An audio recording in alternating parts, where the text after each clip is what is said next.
Assalamualaikum warahmatullahi wabarakatuh. Apa kabar semuanya? Semoga kita sehat selalu. Mengingat wabah corona ini sangat mengkhawatirkan masyarakat kita. Dengan karena itu kita harus imunitaskan diri kita dengan baik dengan stay home di rumah dengan menjaga kebersihan. Ya, semoga kita selalu dilindungi Allah Subhanahu wa taala. Amin. Dengan ini saya berterima kasih kepada Bapak Z. Haryanto selaku pengampu mata kuliah Tata Kelola Keuangan Negara telah memberikan hak kami, di mana hak ini ialah suatu tugas pada pertengahan akhir semester kami, ujian tengah semester, yaitu ada dua pertanyaan atau soal yang diberikan Bapak.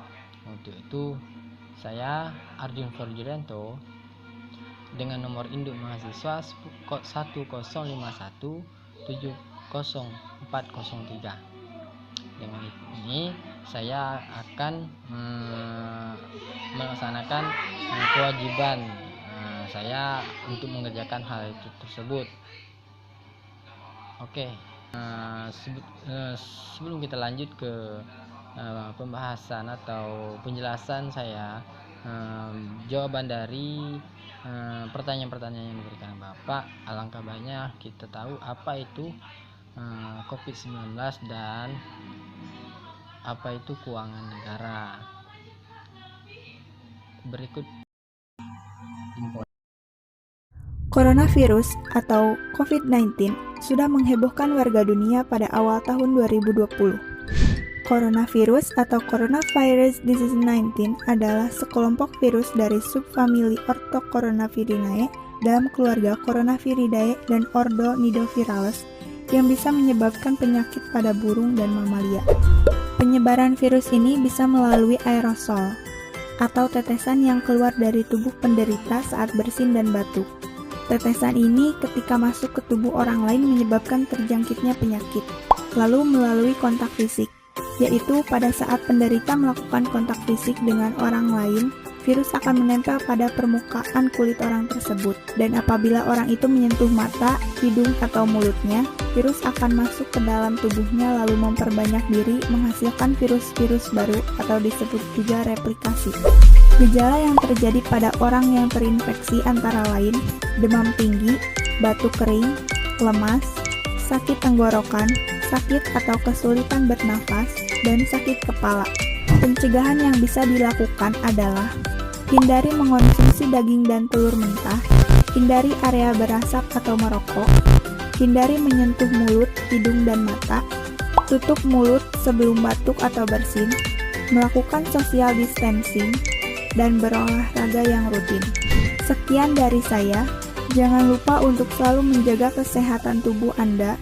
Semoga kita terlindungi dari virus corona ini. Terima kasih. Kita sudah mendengarkan apa itu COVID, atau sudah tahu apa itu COVID. Sekarang kita akan menjawab soal pertama. Gas, bro.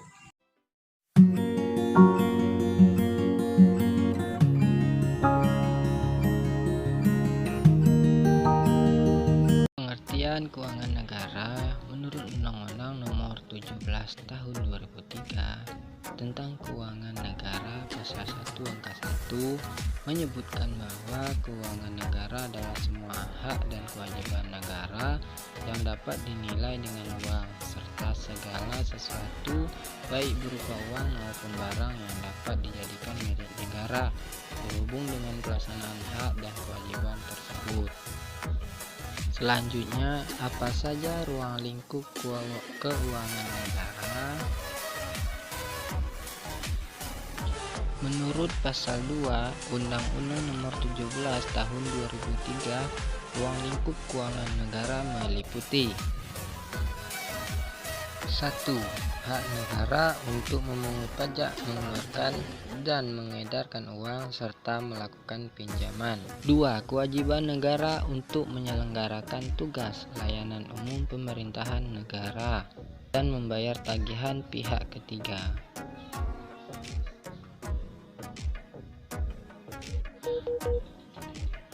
Ketiga, penerimaan negara.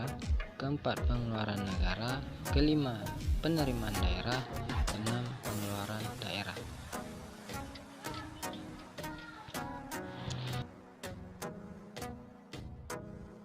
Ketujuh, kekayaan negara atau kekayaan daerah yang dikelola sendiri atau oleh pihak lain berupa uang, surat berharga, piutang, barang, serta hak-hak lain yang dapat dinilai dengan uang, termasuk kekayaan yang dipisahkan pada perusahaan negara atau perusahaan daerah.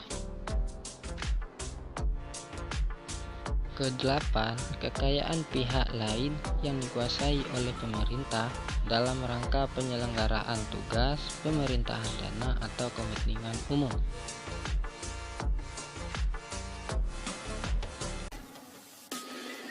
Kesembilan, kekayaan pihak lain yang diperoleh dengan menggunakan fasilitas yang diberikan pemerintah. Oke bro, selanjutnya azas pengelolaan keuangan negara. Jadi menurut saya azas-azas ada 4 azas dalam pengelolaan keuangan negara. Azas kesatuan menghendaki agar semua pendapatan dan belanja negara disajikan dalam satu dokumen anggaran. 2. Azas universalitas mengharuskan setiap transaksi keuangan ditampilkan secara utuh dalam dokumen anggaran. Dan yang ketiga itu azas tahunan membatasi masa berlakunya anggaran untuk 1 tahun tertentu. Dan keempat itu azas spesialitas mewajibkan agar kredit anggaran yang disediakan terperinci secara jelas peruntukannya.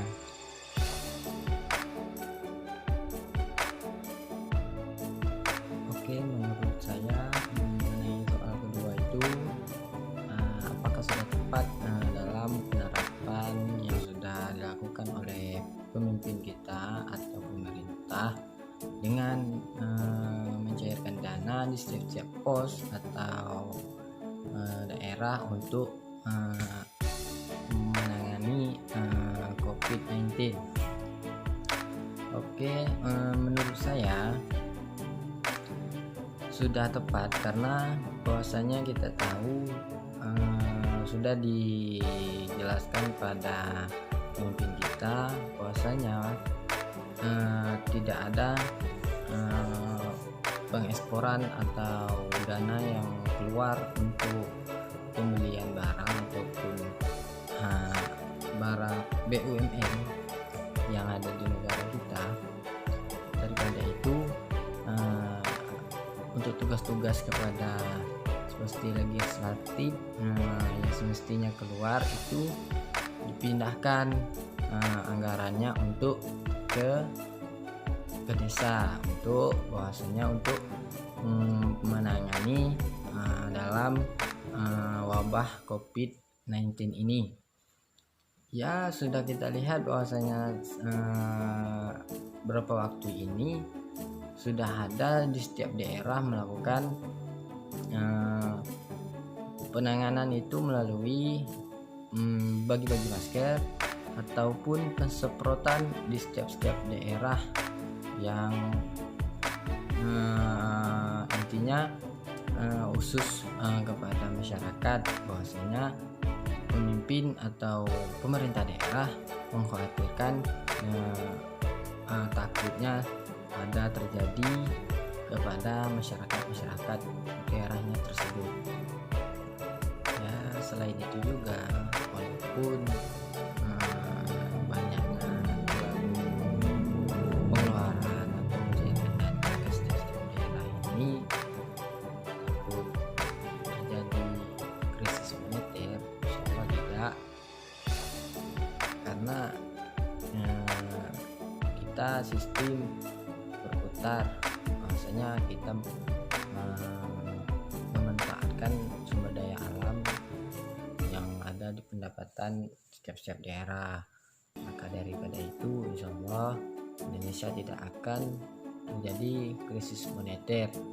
Ya, walaupun banyak pendapatan kita lebih ke dari luar ataupun kerjasama sama negara lain, karena dari negara kita saja sekarang ini masalahnya unsur SDA kita masih negara lain yang mengelola gitu kan. Bagi saya ya insya Allah aman-aman saja. Oke, sekian, terima kasih dari saya Arvin Purwianto. Jika ada kesalahan atau salah kata dalam penyampaian saya, mohon dimaafkan karena kita sama-sama dalam masih proses